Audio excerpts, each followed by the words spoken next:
Modelling பண்ணிட்டோமே நீ மனசொடிஞ்சு தற்கொலை பண்ண முயற்சி பண்ணது முட்டாள்தனம். ஒரு ஓவியனுக்கு முன்னால் நிர்வாணமா நிக்கிறதுல அசிங்கங்கிற பேச்சுக்கே இடம் இல்லை. இது ஒரு கலை, ஒரு தொழில். மொத்தத்தில் இது ஒரு புனிதமான விஷயம். அதையே தொழிலா வச்சிருக்கிறவங்களுக்கு வேணும்னா அது புனிதமா இருக்கலாம். ஆனா எனக்கு உங்களுக்கு முன்னாடி நின்ன அந்த 1 மணி நேரத்துல நான் எந்த அளவுக்கு புழுங்கி புழுங்கி செத்தேன்னு உங்களுக்கு தெரியாது. காசுக்காக உடம்ப வித்த இந்த பாவத்தை சுமந்துக்கிட்டு என்ன வாழ சொல்றீங்களா? அதை நான் பாவம் சொல்ல மாட்டேம்மா, அதுக்கு பேர் தியாகம். அந்த தியாகத்துக்கு தான் பலனே இல்லாம போச்சு. எங்க அம்மாவே போனதுக்கு அப்புறம் நான் எதுக்காக வாழணும்?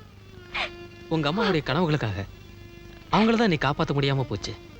நீ கல்யாணம் பண்ணிக்கிட்டு சந்தோஷமா வாழ்ந்தா அதான் நீ அவங்களுக்கு செலுத்துற அஞ்சலி. கல்யாணம் அதை கண்டுதான் நான் பயப்படுறேன். என்னதான் கௌரவமா சொன்னாலும் நான் செஞ்சது விபச்சாரம் தான்.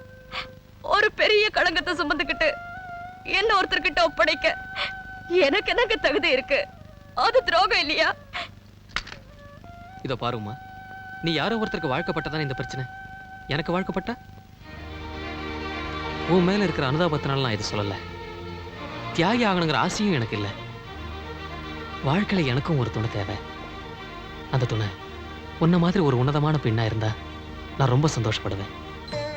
நீ என்ன சொல்ற?